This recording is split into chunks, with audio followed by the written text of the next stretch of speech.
Welcome to the Interesting People podcast with your host, David Michael. Over the years, after talking with many people from all walks of life, in hospitals, nursing homes, jails, and on the street, David has discovered that if you talk with anyone long enough, you will find that everyone has experienced rich and compelling stories to share. So enjoy this episode of Interesting People, where everyone has a story to tell and everyone is interesting. Well, today I'm here with my friend Rick. And Rick, we've been talking about doing this for a long time. Too long. But it's finally here, so I'm glad. Our show is called Interesting People, and as people are about to hear, you're one of the most interesting people I've known. So I always like to start from the beginning. So I think I know where you were born. You were born in Detroit? Right in Detroit. Okay, what hospital? I think they called it Doctors Hospital. It was there. Oh, yeah. I forgot. It's been gone. It changed into quite a few different things. It might even be gone altogether now. Yeah, oh, I'm sure it is. Yeah. I was born in Saratoga, and that's gone. Yeah, that's right, too. Yep. You know you're old when the hospital you were born in doesn't even exist anymore. Neither did the doctors. Yeah, neither do the doctors. Yep. So, well, tell me a little bit about, I know your story, but I want the folks here to hear this. So, I know you're the oldest of 10, right? Yep. You got 9 siblings, all younger. Okay. I don't know what do you want about that? Anything? Well, I know that you've told me before that when you were young, I can't remember how old you were, but you got really sick. Was it polio? Oh, yeah. Me, a sister below me, and another guy. There was 3 of us got polio fever. Okay. I came out of it okay. My sister got a high fever, burned her brain out, so she's completely retarded. And the other guy ended up in an iron lung, and he had one of them, lack of what I know what they call it, a dead leg. Was that your brother? Or just no, that was another, it was a friend. Okay. It's actually my brother's brother-in-law. Oh, okay. It happened throughout time. But. Didn't the polio do something to your spine?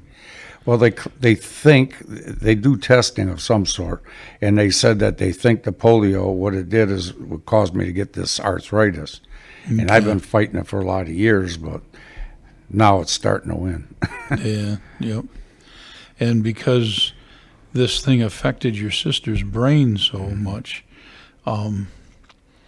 you were kind of like given the responsibility of being her overseer. Completely. Yeah. That's, yeah. I mean, what was that like? Was she easy to take control of? Not at all. She would chew silverware up and bend it all up. Would be no good when she got done chewing it. Yeah. I don't understand how or why she did it, but she would do that, and then they used to put her on a harness on a like a dog run line basically, and she learned how to get out of it, and that's when my dad would mistreat me, if you want to put it, yeah. And make me chase her and get her, and she would be making funny noises sitting in the middle of 9 Mile Road. Wow. So. I think you told me once how she tried to swallow a Coke bottle. That's a little later on, but yeah, my wife wanted to meet her. Yeah. I tried to tell my wife it wasn't a good thing because she doesn't really know people, but she wanted to meet her, and she was pregnant with our oldest one, Denise, that you know. Yeah. And I tried to tell her all the bad things that she would do, and I told her first thing I says, "You got the Coke, do not let her get a hold of it." She says, "What if she wants it?" I says, "Do not let her get a hold of it." Well, my wife being the way she is, let her get a hold of it. There was about an inch of the bottle stuck out of her mouth. The rest was down in her throat. Wow. And I had to get it out because she was trying to drink it. She worried about drinking it all down before you take it. So, yeah, that was... She must have been choking pretty bad. No, like she opened up her throat and dumped it down. It's the only way you could look at it. It was strange. It's not something you want to see. So whenever something happened with your sister, like sitting in the middle of 9 Mile, mm-hmm. and your dad found out about it, he'd come home from work and he'd say, Well, Rick, I really appreciate you doing such a good job taking care of your sister. Good job, son, right? Is that what he No. did? Now, he started, I was about, I'm guessing 4 years old. He would do things to taunt me, and if I didn't like it, he would start smacking me around. And I remember the first time, which I didn't realize what drunks were. I was in that age bracket. It had to be around 4 years old because we moved out of the Detroit area. I was about 5 or 6.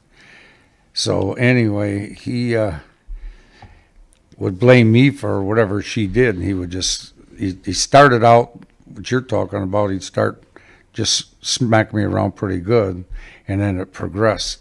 As age went on, it progressed to where by the time I was, I don't know, 8 years old, 9 years old, he beat me bloody.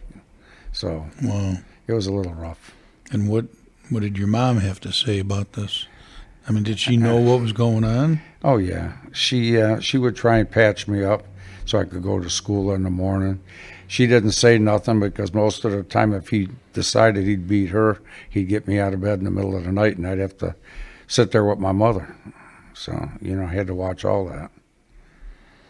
And how long before they put your sister into some kind of institution? Yeah, How old was she? I could only guess somewhere around 8 to 10 years old, Okay. And I you think- were kind of responsible for her all that time? all the way up until that time. Yeah. And then, of course, because I'm the oldest, I was responsible for everybody, I guess, because no matter if somebody did something, he would beat me. I don't know. I never understood that. So Well, there's no way to understand insanity. No. I tried to make heads or tails out of Yeah. it. I guess I was just trying to make it seem like it was my fault, I guess. I don't know. And I think I remember you saying once that if he wasn't going to beat on you, he'd either beat on your mom or your other siblings. So you kind of felt Yeah. like I had to take it was your job to take the brunt of it. Yeah, it was the best thing because after I did finally leave years later, that's what he did. He started on them. Okay. But it was coming towards the end because they ended up divorced not too terribly long after I left home. Yeah. And when you were younger, I don't think your dad went with you, but didn't your mom take you kids to church? Yeah, their whole life they fought. So they wouldn't talk. One would go to church at 6 in the morning or something. I can't remember exact time. And the other would go at 1 in the afternoon. Oh, so your dad did go to church. Yeah, and if you wanted to call it that. But yeah, he went to church because I had to go with both of them. And I'd go twice a week or twice each time they went to church. And then if you want to speed time up later on, he even got in the choir. And the reason he got in the choir because they were all a bunch of drunks, and that's what he was. That's interesting. Yeah. And didn't you say that at one time you were even thinking about maybe you would want to be a priest? Yeah, I thought that. After you get beat so many times and stuff, and I was trying to go to catechism, being a good Catholic boy like I was raised, Yeah. and I finally found a girlfriend, and that sort of changed the priesthood. Yeah, that kind of changes your desires a little bit. Yeah, that's different. So how did things go for you at school? It's kind of hard to focus on schoolwork when you're showing up to work all sore and bloody from the night before. I stayed on top of it. I was actually doing like 12th grade science work in 6th grade. I was doing real well. But when he was beating me, he would call me lots of colorful names, let's just put it that way, and tell me how Yeah. stupid I was. So by the time I hit 7th grade, I figured, what's the sense in it? I gave up. I didn't try to do anything. Yep. So did you get into like skipping school and? Yeah, skipping school. If you want to back time up again, I was his bartender, so I was getting in alcohol pretty good by that So time. you had to make him his drinks. Oh yeah, I was the best bartender you had. I could make your highball while you're driving down the street. Problem is I was drinking the pop and the whiskey. At know. what age? Oh, I was doing it probably by 10 years old, I would guess. Wow. I never gave that a thought until you and me were talking one day. So it was it was weird. It actually shocked me. I wasn't even thinking about that. I just always thought, it was something come up in your background somehow. And after thinking about all that, it probably is. But he had me being a good bartender. I could mix highballs, and then I would run for their beer whenever they had parties, and I was about half smashed by the time the party was over. So did that continue? I mean, I know the answer, but I'm asking. Yeah, it continued. I started in blackouts already at 17. So I was alcoholic, and alcohol, I know what it is now. It was just actually destroying me. And the blackouts are, I'm surprised I have a brain, but, because they say that's what it does, pickles you. And that's, the family was all dead because of it, or part of them are dead because of the same thing. Yeah, I've heard of autopsies being done on alcoholics, and portions of the brain is actually gone, and they think that's what causes the DTs, the delirious tremens, because part of the brain's gone from the alcohol. When you see somebody drunk and you say, "Oh, look at him stumbling around," you're actually seeing someone who's destroying brain cells. Yeah. So to have blackouts at that young of age, when your brain's still developing, that's not a good thing. I stopped my brain from development by then. I didn't care. That's why, I don't know if I ever told you, but that's when I tried to commit suicide. I was about 16 years old. Yeah. So, I didn't want to live. What was there to live for? Be like my dad. Yeah, that's all you knew. That's what you grow up knowing. In our age bracket, you're like your parents.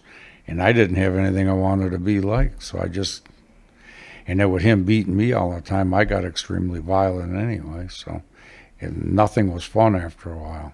Did you get in fights at school? Yeah, if anybody wanted to talk to me and push my buttons. Usually I didn't have too many friends by then. Yeah, I think you said once you kind of looked at, if you saw someone else being bullied, you would step in to protect them. Because all I would see is my dad's face. Yeah. So I would try to take him out, and I've been arrested many times for things like that. I've been charged 2 or 3 times with attempted murder because of it. So it was pretty rough. So at what age did drugs start coming into the mix? Actually, the drugs didn't start until after I got married. Okay. I really got going into the drugs then because that was what? You were like 19? 18. 18, okay. And I got hung up at this one place I worked at, and it was quite handy over there. Whatever you want, you could get. Yeah. And that I told you about the deal with, they had the narc come in there, and a whole bunch of people got in trouble.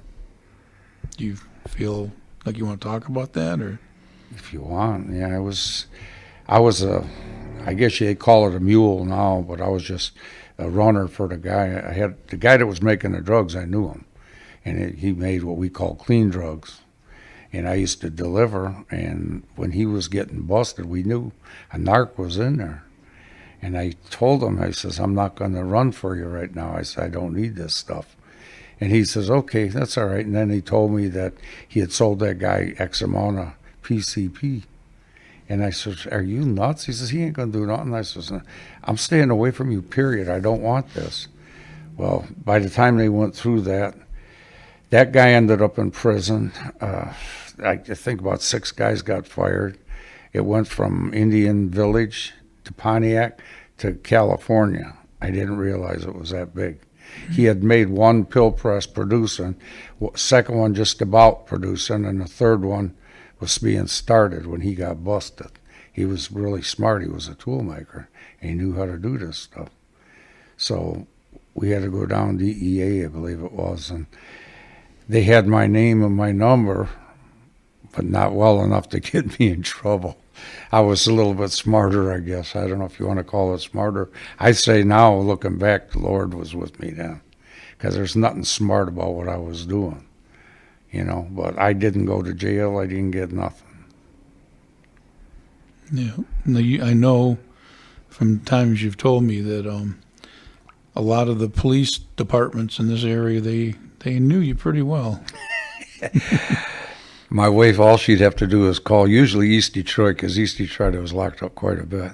And she'd call up there and say, "Is Rick up there?" And they'd say, "No, honey, try Roseville or someplace else." So Wow. it was sort of a running game with them, but not with her so much. And that was for what? Why would you usually get locked up? Generally, I was drunk and violent, fighting a lot. I mean, I've been picked up for other things, but without proof, truthfully, it wasn't true. They'd even tried to put me for bank robbery one time, or for robbery, I think it was. And I said, "Who'd I rob?" And they tried to tell me all this stuff, and it never was right. By the time I got out of jail, the cops even released me. They're the ones that released me. Yeah. So it wasn't right. I mean, they didn't like me too much. Yeah, I remember one time you told me about a fight that the guys were using a tire iron.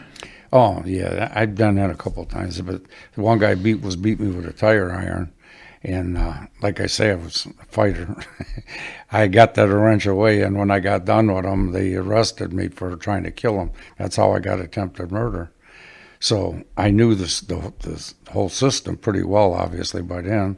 I can't even begin to tell you how many times I was arrested. But I remember saying to the cop, I says, "You know what, because he told me, he says, 'You're in deep trouble now.' I said, 'What for?' He says, I could see from the bullpen, he's pressing charges for attempted murder. You're trying to kill him." I says, "I was trying to kill him." And he says, "Yeah." He said, "You see him?" Obviously, the language between us was colorful. Yeah, I would imagine. Yeah, and the cop says, "Yeah, did you see him?" And I says, "No, what about him?" He says, "You beat him with a lug wrench." I said, "I did." And I says, "Well, you do me a favor, get your camera, take a picture of it, and then come back here." He says, "Are you nuts?" He says, "I know you well enough, and I know you're in trouble." He says, "But you don't want that." I said, "Go get it." I says, "Go to the detectives," because I knew where their camera was. They had a Polaroid back in that day. Yeah. So they went and he got it, and he went back up to the desk, and I seen him up there with the desk sergeant, and they were talking about something I couldn't hear, obviously. Obviously, it had to be me, because the guy turned around and he held the papers up, he tore them up, put it down, walked out the door. The cops talked for a few minutes, and one come back and with the camera, he says, "Here I am." I says, "What was that?" He says, "He just dropped charges." I said, "Thank you." And he says, "You told me to bring the camera here." I said, "If you drop charges, no problem." And the cop says to me, he says, "Look, I did you the favor." He says, "Do me the favor. At least tell me what this is." I says, "You said I beat him with a lug wrench, and that's why he was pressing charges." I said, "You've been around long enough. You know me. Did it look like I hit him with a lug wrench?" He says, "No." I turned around, pulled my shirt up, and I showed him my back. I said, "What does this look like?" He says, "Your back's all cut up. Looks like a lug wrench." I says, "Right." He says, "How'd that happen?" I says, "That guy did right there. Yeah, That he said was I using beat a lug him. wrench." He beat me with it." He says, "Is there anything I can do for you?" I says, "Yeah, can you bring him back in the cell and put him in here for about 5 more minutes?" He says, "I'm not stupid." Needless to say, I stayed in jail. Yeah. That's yeah. one of them anyway. I know there's one story you told me that you were in a jail cell and you heard some noise, and back then you could smoke in the jail cells, and they had something called a butt can. And you put that butt can on your hand because why? You tell the story. You tell it better than I do. It's your story. Well, that was the first time. Yeah. Needless to say, when I was in trouble, sometimes I heard a cop or two. Okay, because I would hit them. I wouldn't know they were coming in on me. And they didn't like me, and Warren was real bad for that at one time. When they had that station on 9 Mile, they were very well known for beating people. And I heard them coming in there, and I was in that jail that night, trunk. And I heard them coming, so I turned the butt can up, and I figured I could take them out. Well, there was a couple of black guys that got arrested. They thought they were coming after them, so they doused them cops with toilet water with the butt can. No. So they got whipped. They forgot all about me. I feel bad for them. But there was another time. That was the later time.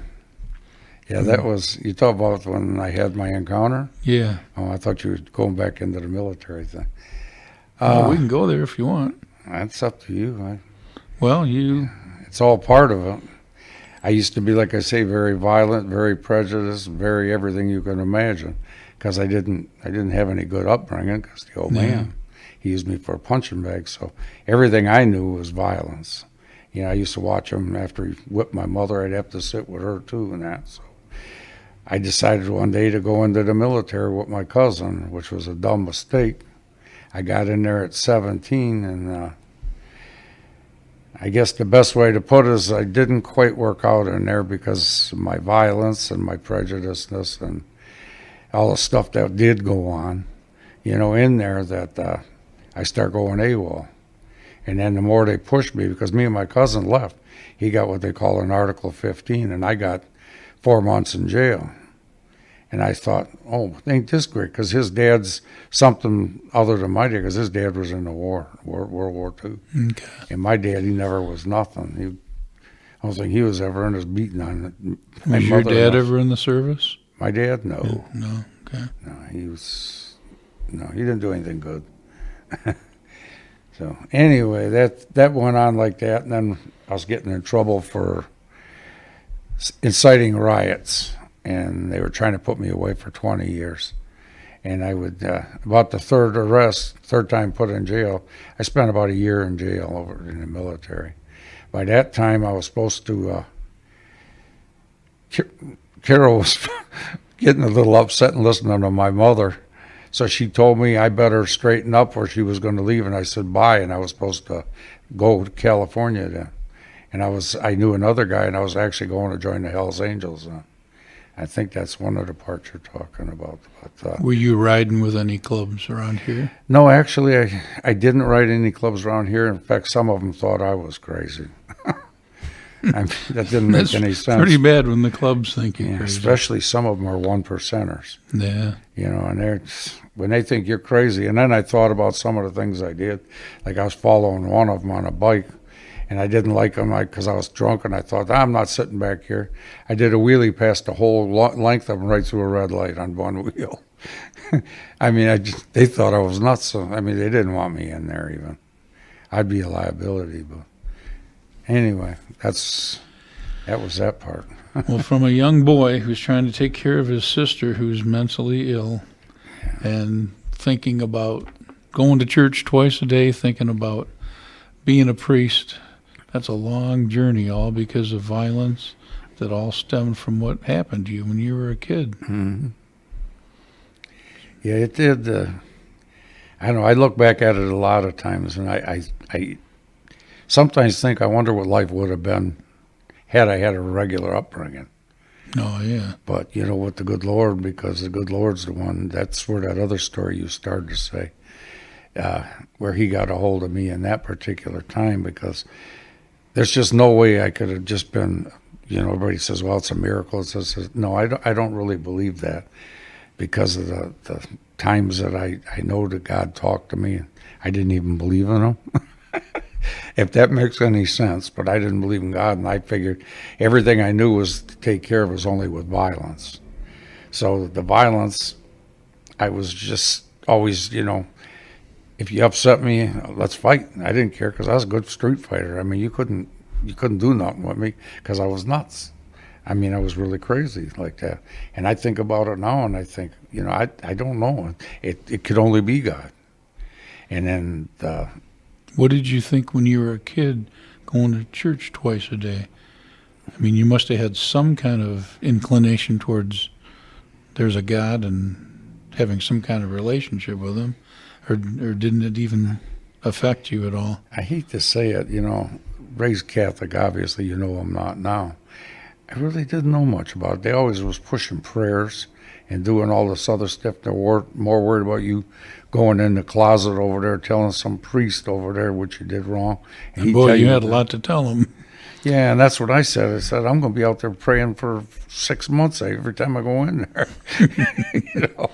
It's sort of funny when you look back at it now, but in all honesty, I never did understand that. It's a lot of stuff, even in Catholicism, as it was coming up. I don't want to do that. What am I going to do this for? No. And they couldn't give you an answer. I tried real hard. I used to have the priests coming over, the nuns coming over, have them all coming over. I was sort of friends with them. But after some of the things I seen they were doing, I'm thinking, this is just a joke. What's the sense of going anymore? Do you think they or the people at school knew what you were going through at home? Did anybody Well, the try to church reach out and didn't help know. you in any way? No. The only time I ran away when I was 16, I had to go in front of a juvenile officer. And by that time, you couldn't scare me. It was useless to try. And Yeah. the cop, he was sitting there trying to scare me, and I was in there with my parents. And he was sitting there, and he says, how about if I take and put you in juvenile home? I says, you want me to go home and get some clothes, or are you going to give me some? He says, you think it's a joke? I said, I really don't care. So the cop looked at my parents, and he sent them out of the room, and I'm thinking, oh, boy, here we go. He's going to think he's going to scare me, you know? And when he come in there, he says, do you think this is funny? I says, I don't think anything's funny. I don't care. I says, do me a favor, send me there. He says, and what are you going to do? I said, I can take care of myself pretty good. I said, you see that big guy? My old man was a weightlifter, bodybuilder. Yeah. So he was a little bit too strong and stuff at the time. I says, I can't take care of him like that. I says, and that's what I got to put up with all the time. I says, he beats me, he beats my mother, and I was telling him, now this is a cop. That cop turned redder than red. And he looked down at the table, and he looked up at me after a little bit, and he says, I'm not sending you nowhere. I says, please do. I says, I don't care. Just get me out of that place. He says, I can't do that. He says, I'm just not going to do that. And we had a little talk, and then he told me, he says, send your parents in, and I'm going to come and get you when we're done. And I thought, oh, yeah, right. He just don't know what to do with me, and he's going to get them in there, and they're going to get me when I come back. Well, I don't know what happened. My mother said she didn't know because I asked her. And whatever it was, they wouldn't look at him, they wouldn't look at me, and he couldn't do nothing about it because he called it taking care of business. The cops said that. Wow. So, I mean, I did what I could do. Yeah, that's sad. That's sad. Well, it's, So, so there is a time you're in jail, and you got that butt can on your hand, the other one. but it's for a different reason. Yeah. What's that one about? That's Yeah. pretty. I knew you were going to get to that one. That's a pretty amazing story. Well, I thought I seen a light coming. Well, I know what the cops do. Everybody thinks that the cops are really good. They'll get you in that jail, and they will beat you. Okay, don't believe that. I don't care. There ain't a cop ever going to tell me different. And I can tell you another story, but it's not about my cousin. But he got beaten, almost died because of it. And that was in Warren again. But anyway, the one you're talking about with me, I seen a light coming. I thought, oh boy, they're coming after me. So I dumped the cigarette butts out, put it on my fist, because they're coming 3 or 4 strong, so it's a little rough. And I figured I put that on. I said, I'm going to clock them. I'm just going to take them out. Just as that light come in, it looked like the cell lights dimmed. And I goes, oh, no. And I'm sitting over there just thinking, now what are they going to do? All of a sudden, that light just stopped. And I'm watching that light, and over there, I'm just looking, and I'm thinking, there's no flashlight. And in my head, as all this is running. And all of a sudden, I hear this voice, like in my head, I guess. It says, oh man, I can't remember the first words he said. But anyway, basically he says, I've been with you. How come you, or no, I know what it was. First thing he did is he made me smell myself. The light did. I didn't know what the light was. Yeah. He made me smell myself. Well, I don't know if any of the drunks out there realize how bad they smell, but you stink pretty bad, Yep. you know, from barf or what may have you. You know, Yep. you're not smelling too right. And he made me smell myself. And I'm sitting over there thinking, why is this happening? Maybe I'm finally going crazy. And then all of a sudden I'm sitting over there and I keep hearing this voice saying, you're sober, you're sober. It's completely impossible. I just did probably six hits of mescaline, and God knows how much drinking I did. I was just totally drunk and completely totaled my car, a pickup truck, tore 30-foot of fence down, and got robbed because I was unconscious. So I'm sitting over there thinking, nothing's real. What is this? And I could hear that going on. So now I'm over there. I smell myself. I stink. And I'm hearing this thing saying that I'm sober. And I'm thinking to myself that I'm going crazy. And then it was like a little conversation. And I say it was God, but I mean, I don't know, it could be the Holy Spirit. But it's all inside your head. It's all in the head. No, you couldn't hear nothing. Okay. I mean, because if it would have been, if the other people in the jail would have heard it with me. Yeah. No, it was not. And that's what was, to me, it was freaky. Because Were you in this cell by yourself? I believe so, because I was a little too violent. Okay. I would get a cell all the time like that, because they pretty much knew me.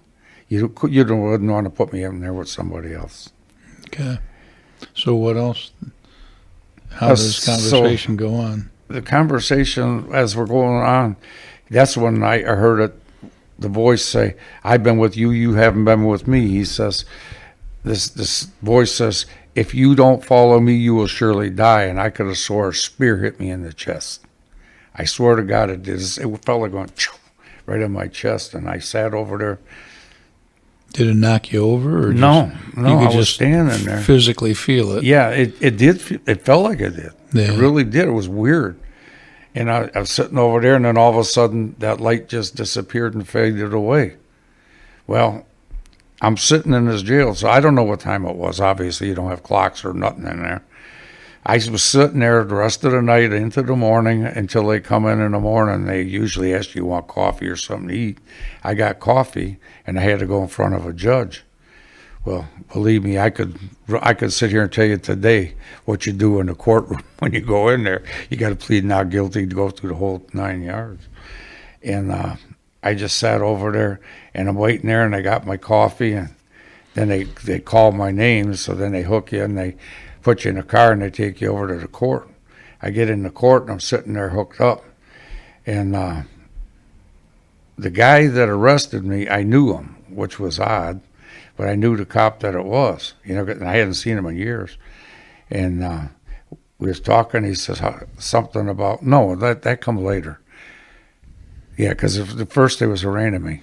And I went up in front of the judge, and the judge looks at me, and he says, Richard Post, he says, you're caught for, driving without a license, no proof of insurance, driving while intoxicated, drunk in public.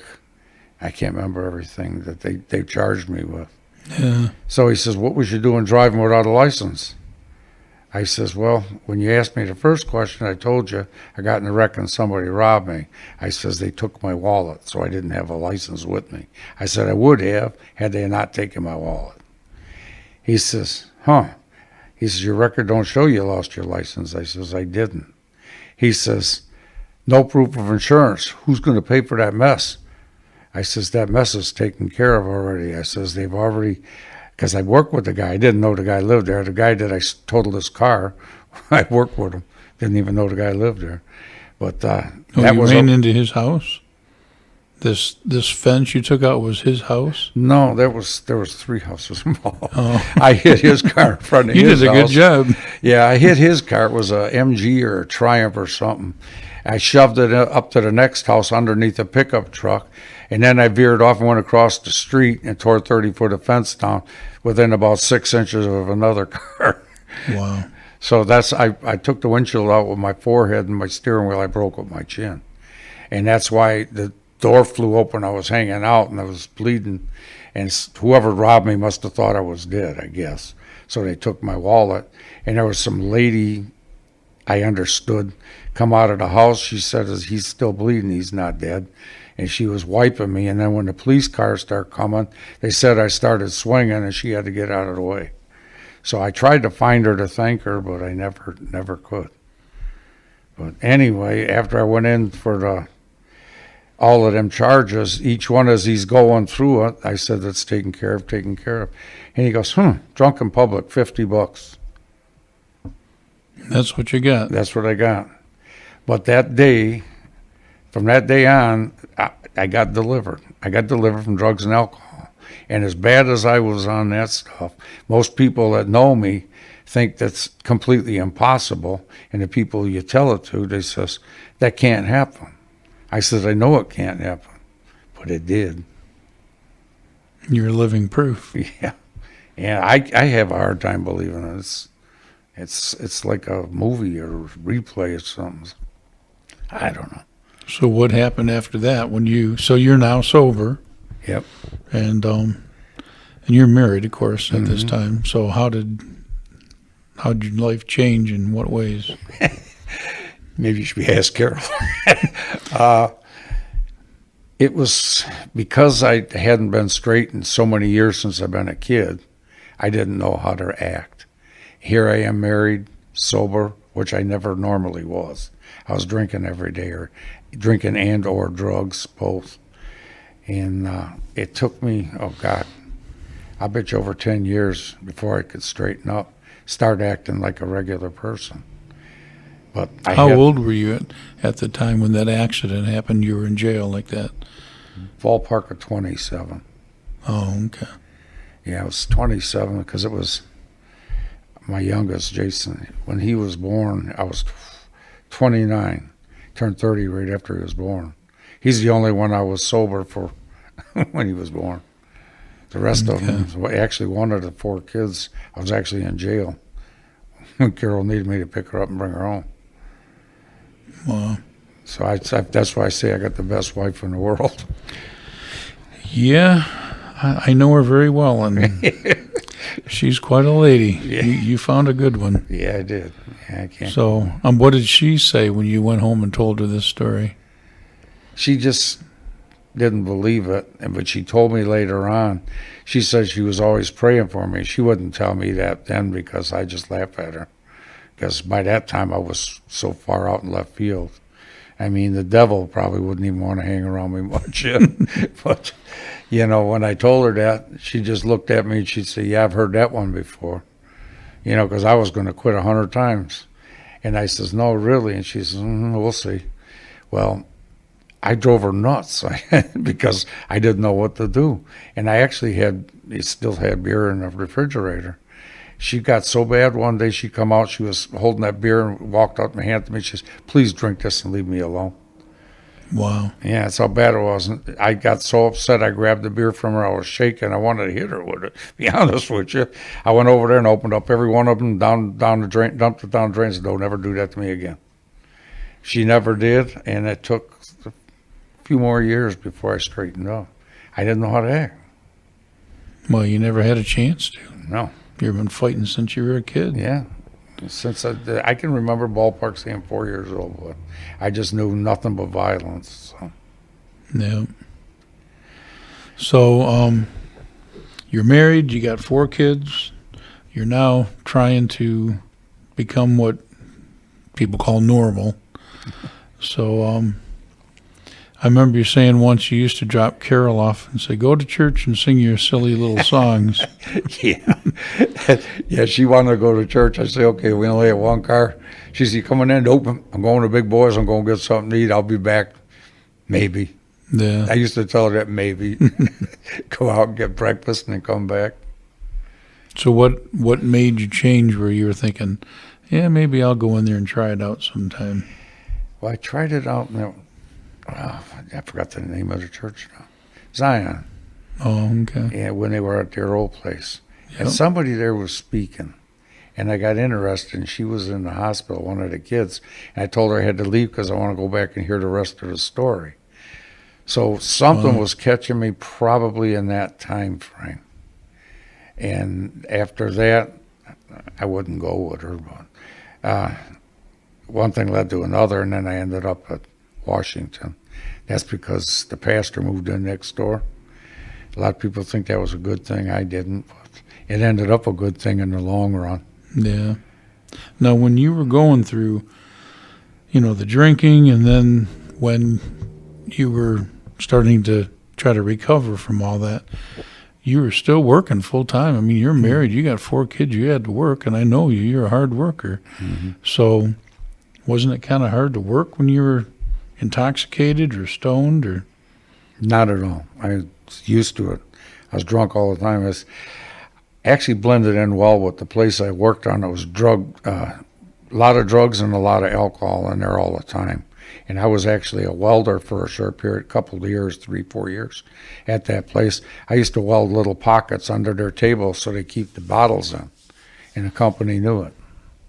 So they just didn't care. A lot of times they'd set alcohol out on holidays for us.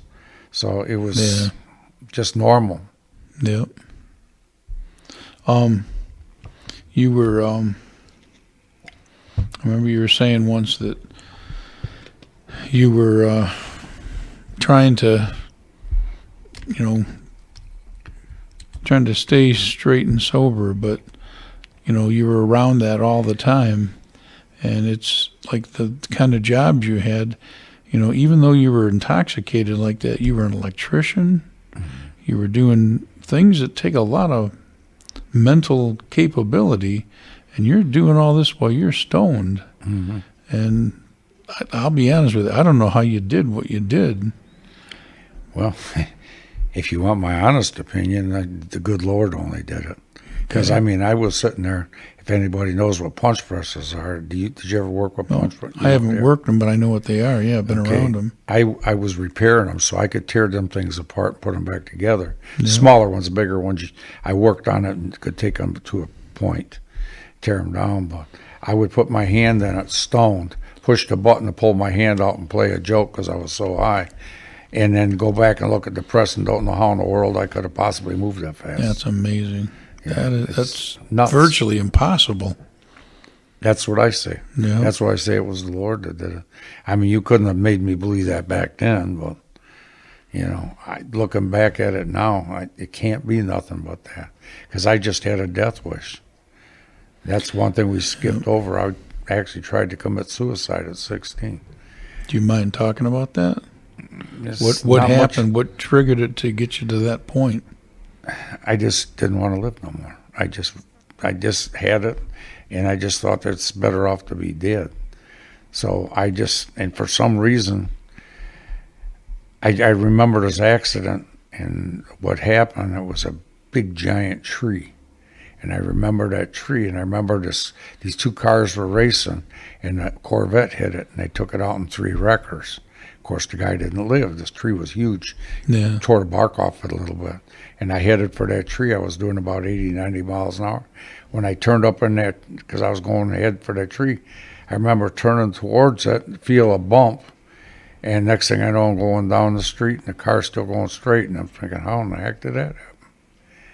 And that's all I can remember about it. So you had every intention of doing it. Oh, yeah. That definitely was. Just because I didn't want to. But the good Lord says, I got something better for you.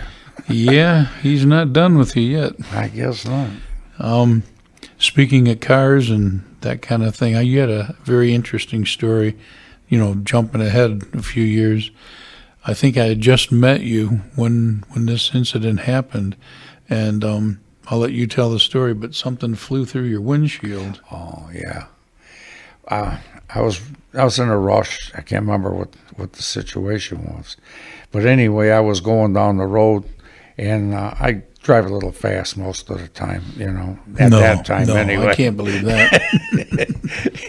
My normal speed was crazy, but there was a truck coming. Actually, everybody goes fast on Ryan, you know that. And nobody does the speed limit. And it had to be a truck with them tandem wheels. And a piece, I was going to bring that to show you that. I got it at home. Oh, you still got it? I got the concrete at home. Oh, I didn't know that. Yeah, I got it. If I could, I don't know where the picture is, but I still got the concrete in the picture somewhere around. But it came up and I could see it coming. And if you really imagine it, if I was doing 50 and he was doing 50, which I'm sure both of us was going faster, that rock was doing 100 heading at me, basically. I seen it, but when I seen it, I shouldn't have been able to get out of the way. And all I can do is remember thinking I got a duck. Next thing I remember, I was laying downwards on my console in my Jeep, and I heard bang. And I just says, what in the heck?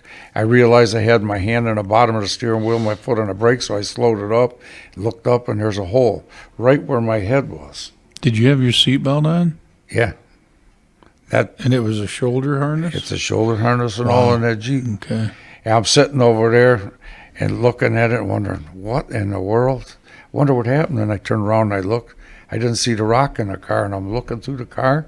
I went to the back. I figured I was going to open up the back of the Jeep, maybe find it back there, and I realized it went from the windshield out the back. It was really moving. And then I got back in the Jeep, and I thought, you know what, I'm just going to get out of here. Well, some lady, I didn't realize the lady was, called on me, but she turned around on the mile road up there when she was coming back. She had called 911 and said that somebody's head got tore off on an accident on Ryan Road. And I didn't notice at the time. As time goes on, you'll hear why. But I seen her looking at me real funny, and I thought, wonder what she's looking at. So I finally... Your head was still on your shoulders. Yeah, that's what I thought. So I got over there, and I just jumped in the car. I figured I'll drive home. It's only another couple of miles. I'll be home. And, I got a hole in the window, but who cares? I got it home, backed it up in there, and the pastor that lived next door, I showed him and told him about it. And he said, you're lucky. I says, no. I says, I think God saved me. He says, yeah, you're lucky. And then I got on the phone and I called 911 and asked to send the police out because what had happened, told them and everything. And the lady says to me, I asked her about a police report. Lady says to me, she says, you said you're at such and such an address? Yeah. She says, did this happen up by 22 and Ryan? I said, yeah. She said, we got the police in an ambulance en route. I said, well, unless there's somebody else there, that was me. I says, I'm not there anymore. She said, well, somebody said somebody's head got tore off. That's that lady. That's what she was looking at.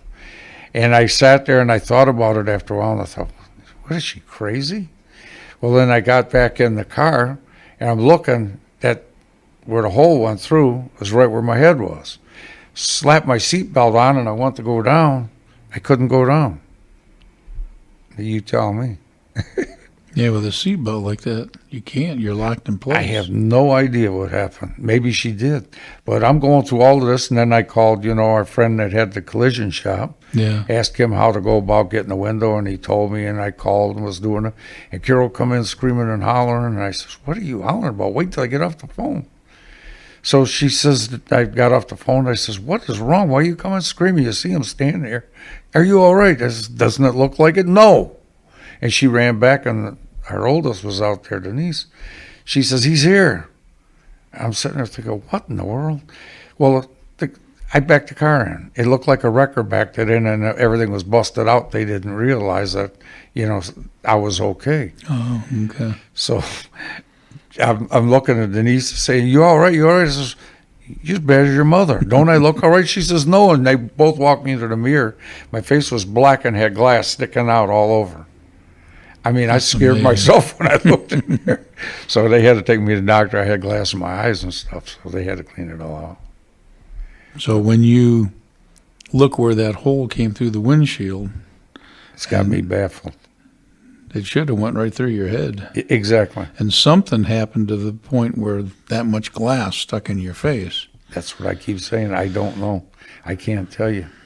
Well, my friend, I think someone keeps trying to kill you, but somebody keeps trying to protect you. That's what I say. They say only the good die young. I said it must not be any good because I'm getting old. Wow. And I know there's another story that in that same realm that I remember. I'm trying to think how long ago it was, maybe 5 years ago. But you and I were moving something that we were going to bring into the church, some furniture. Oh, yeah. And you were helping me. And we had somebody else with us, our old friend Arnold. Yeah. And you two are you're driving, he's sitting in the front seat, and I'm in the back seat. Mm-hmm. And I'm talking to you, but I'm looking at you through the rearview mirror, and I'm thinking, man, Rick looks yellow. I didn't even realize it. And you were saying you weren't feeling good. Right. And then you ended up going to the doctor, and what happened after that? Yeah, that's another one. Another one the devil don't like me. I swear he don't. I know. I didn't realize it, but I was at the doctor. I mean, the doctor was sending me out for tests. Every time you turn around, he had me out for more tests, and I was getting worse and worse. And by the time you seen me, I was trying to make excuses, but I had to sit down because I couldn't move anymore too much. It was starting to get where I couldn't figure out what was wrong. And by that time, I was sitting at the house one day, and I was doing everything the doctor said, and tried to help you guys that time because I had the trailer. And well, I was sitting there, and all of a sudden, my wife says, "I better let the dog in." I'll let the dog in. I went over there, and I couldn't even pick up my arm to open the door. So finally, I had to physically bounce my arm up and let the dog in, and I went and I sat down. And I sat there, and I thought, I think I better do something because something was really bad wrong. Well, you even know me well enough. My wife did too. I told her, I says, "You're going to have to take me, but you're going to take me where I say." She says, "I'm going to take you what?" I say, "I need you to drive me." She knew something was wrong then, 'cause nobody drives me. So she says, "Where are we going?" And I says, "I want to go to one of them outpatient things." So she took me to this one. Doctor walks up and he looks at me. He says, like that, he looks at me and he says, "Having a little problem?" I goes, "Yeah." And he reached up and he flicked my eyelid up. He says, "Yeah, you're bleeding internally," and I can't remember what the other thing was. And I looked at him and I says, "Oh, you're going to say that? My doctor's been working on me for 2 months." He says, "Can you walk?" I said, "I walked in here." He says, "Go give me a urine sample." I gave him a urine sample. He come back real quick. He says, "I don't know how you walked in there." He says, "I almost don't need my microscope to see it." He says, "You're bleeding really bad internally." I says, "I don't know what you're talking about. My doctor's been working." I said, "I've been," and I told him all the tests.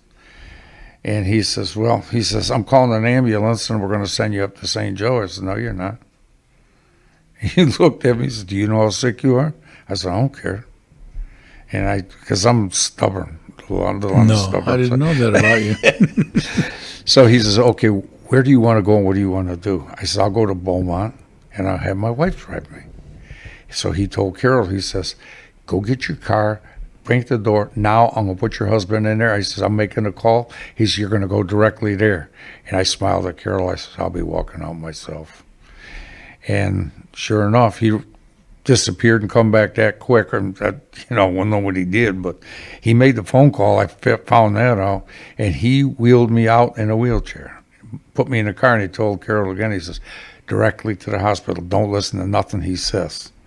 Well, from that time on, things got pretty rough, so I don't remember. I remember going in and out. That's all was going in and out of consciousness, I think. By the time we got there, I remember her screaming at me, and I didn't know why. Well, come to find out, she wasn't even stopped. I'm getting out the door to go in the hospital. And she's screaming and blowing the horn. Well, the guard come running out, thought something was wrong with her. And she says, "Not me, him." And she's pointing at me. So the guard run in to see what was wrong. And I fell face first on the desk. And I remember rolling over a little bit. And the nurse looked at me. She says, "Don't feel too good, huh?" And I said, "No." And I went out again. Understatement, yeah. Yeah. And then I remembered being in a wheelchair. And then that's when I guess they put me in ER. And I'd lost so much blood, I'd actually died in there. And that was scary, and it's way thinking about it, but it wasn't scary at all being there, just because of the fact that when I was going out, I guess they were working on me. I'm sure they were. Why do you say that you died? Did somebody tell you that, or? Oh, no.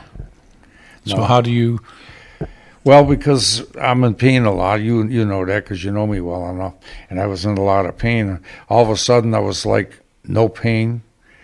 I knew everything, although I couldn't hear nobody. But I was like I was in a black room is what it felt like. I don't know how else to describe it. But it was peaceful. I had absolutely no pain. And it was like I was sitting there waiting. And it sounds stupid, but I was sitting there waiting. And then all of a sudden, like, I heard a voice say, "The prayers are sending you back." And I was thinking to myself, wow, that's cool. And all of a sudden, was that voice that said that, did it sound anything like the voice that was in the jail cell? Or was it a different? You know what? It could have been. I didn't even think of that. I just wondered. Yeah, now you got me wondering. Okay. It might have been. Okay, it might same have been. voice. All right. Because I remember when I seen that, I seen the White Lake coming back, and I goes, oh, wow, this is going to be cool.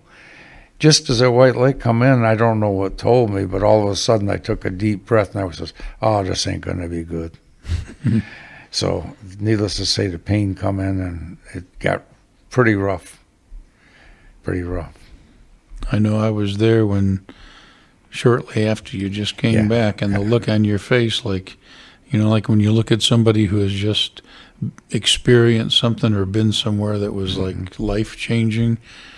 That, I mean, last time I saw you, you were yellow. Now you're laying in a hospital bed with this look on your face like, this guy's been through something. Something has happened to him. Yeah, because I remember seeing you, and I remember Brother Frank just died, and I could see on your face there's another one. That's what I seen, and I had just came back. Yeah. And I remember saying, I'm okay, and you stopped and you looked. I said, I'm really okay. And you said, you don't look like it. But then I went out again. I don't know if I was out, or just going unconscious. Because I remember going out, and then I woke up in a hall, and then I woke up another time in a room. So I can't tell you too much about that, other than what happened there. And that was different too. You know, I've thought about when you said you were like in a dark place and you were kind of by yourself. And you always hear people say, oh, well, I went somewhere and I saw this white light and I went to the light. But I was thinking, well, what happened to Rick? I mean, I know you well enough to know you don't make up stories. Mm-mm. And I'm thinking, so what was this? And the only scripture that came to mind is in Psalms where it says, yea, though I walk through the valley of the shadow of death, I'll fear no evil, for thou art with me. And I think there's a place that's in between life and death, and it's called the valley of the shadow of death. And I think that's probably where you were. And you were resting in there, waiting to see, am I going back or am I going I didn't out of even this know. world? I'll be honest with you. I was sorrier when I came back.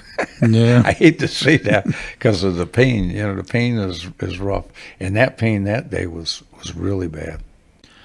So when you did come out of that place that's a perfect peace, no pain, Not when at you- all. When you came back, that pain hit you immediately. Oh yeah, Big It- difference of, it hurt real bad. Yep. Because first off, they were jabbing me full of holes because I guess after you die like that, all your veins flat. And I got good veins, so I've never had a problem. And they were trying to get blood and everything in me. So they were even hitting minor veins in my hands, just trying to get me to come back. That's why they had so many things hooked up in me. because you had lost that much blood internally. Yeah. Wow. Yeah. Well, the doctor, like I said, he had me going through tests. I mean, dumb tests. And I couldn't figure out why he was having me go for allergy tests and everything else. He sent me out for a stress test. I couldn't do it, so they give me that stuff that speeds you up for it. All it was doing was making things worse, especially that stress test. That's crazy. Yeah. And then when they shot that stuff in you to speed you up so you don't Yeah. have to walk. That chemical Yeah. stress test is worse than a physical Yes, one. it is. Yep. I've been through that. It's no fun. No. I know you were telling me, backing up a little bit, there was a time when you had this one girlfriend, you were at her house, and for whatever reason, some gang members were going to come and they were going to kill you. Well, What brought that on? they was just starting to be a tough gang, and they wanted to be a tough gang. And we have known about them, and a couple of them I could whip anyway, so it wasn't a problem. Until they started messing with, I knew there's a black section of town over there. They got into it with them, and they shot one of their guys. Then they decided they're going to get me too. And that's what started that. And obviously the one guy that seen where because I was getting out, I didn't know nothing to fight back with against a gun, and 4 of them had guns, so I just ran and tried to hide somewhere. And the one guy seen where I was, he looked at me, he looked back, and he walked away. I guess he didn't want no part of it, or again, the good Lord blinded him. I don't know. I know he looked at me. So I just don't know. Yeah, the reason I brought that up for you to talk about, while I'm sitting here listening to all this, the scripture that comes to mind is the steps of a good man are ordered of the Lord. And you may say, well, the way you were living and all the fighting and the drugs and the alcohol, that's not being a good man. Mm-hmm. But when you think about it, and I know we're responsible for our actions, but probably 99% of what brought you through that course of life was just how you were treated as a kid. And you just were responding to it. It was a survival mechanism. And, you said, I wondered how my life would have turned out different if I had a normal family that loved you. I know, I don't want to embarrass you, but you're a very intelligent person. You've got a lot of different talents. Who knows, what you could have done. And, but also, what if you would have gone to California and joined the Hells Angels? Oh, I'd be dead. When you were thinking about doing that, was that before the voice in the jail said, if you don't follow me, you're going to... after. Okay. Because I got married in between jail stints. Okay, all right. So, it's like... It's sad to see what can happen to when a child is that severely abused, because it just, like, did you ever see an animal who's had his spirit broken? Mm-hmm. Well, when people are abused like that, one of two things happen. They either implode or they explode. And some people just withdraw and they implode and they give up and die. But other people who are fighters, they explode, and that's what happened to you. And you're a fighter. Mm-hmm. And because of that, that's one of the reasons you're still here, because you didn't give up. But we got to give credit where credit's due.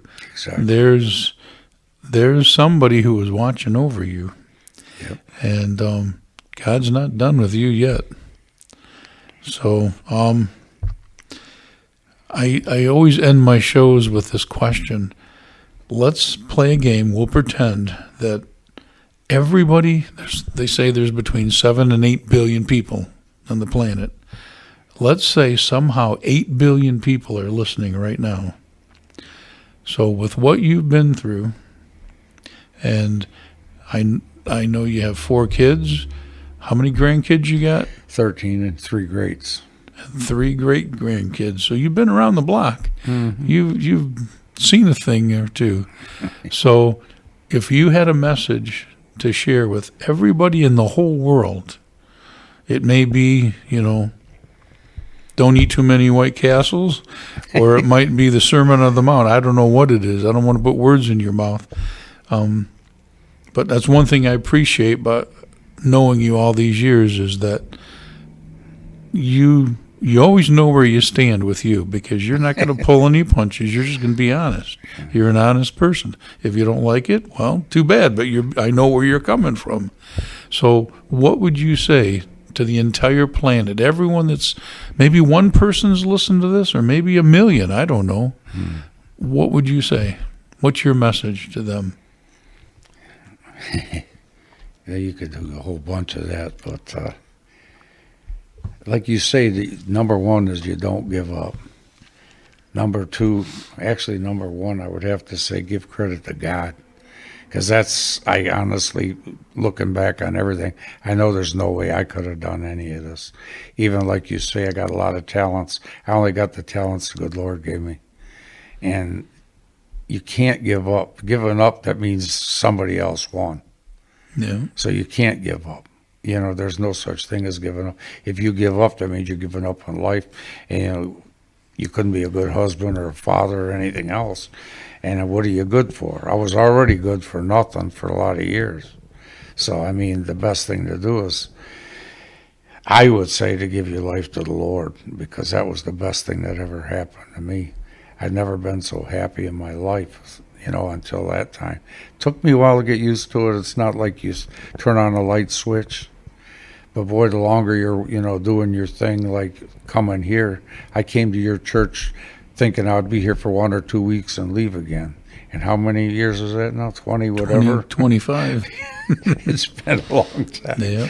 And we've been playing guitars together for a long time, and I think each and every time is always something special. And I know it's because the good Lord did it, and that's what I would say to anybody that was listening. If you can, I know it's a rough thing because I've been through it. But, going to see the Lord, he'll keep with you. Don't use him as a crutch. Let him be the leader. That's the key, because I used him as a crutch before. I went in business and lost business because I says, oh, yeah, this is for the Lord. Yeah. What Lord? I wasn't going to church. It's just stupid. You have to really do it. And that's I guess basically that's what I would say.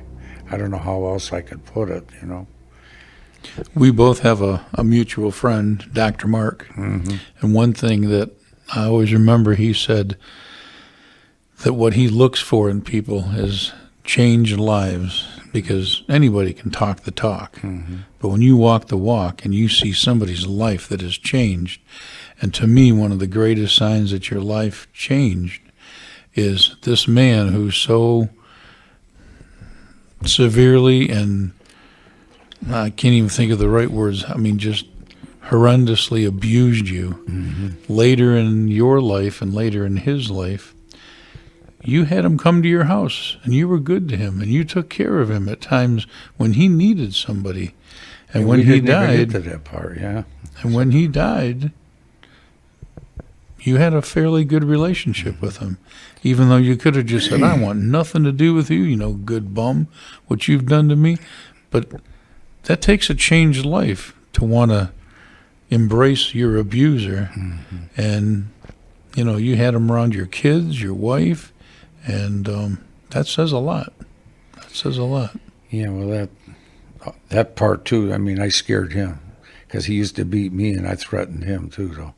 And I had 2 people that hold me back because I went after him.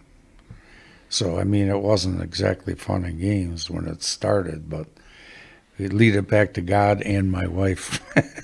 So I had 2 of them over there. Yeah. I had one I hear spiritually, one I hear physically. And they're both right. There's nothing more powerful than a praying wife. Oh, God, no. That's great. So, that's what I say, when you think about it, you have to give credit where credit's due. Yeah. I always joke with Carol, great is your reward in heaven. It's true, though. Yep, it's true. I can say the same thing about my wife. Yep.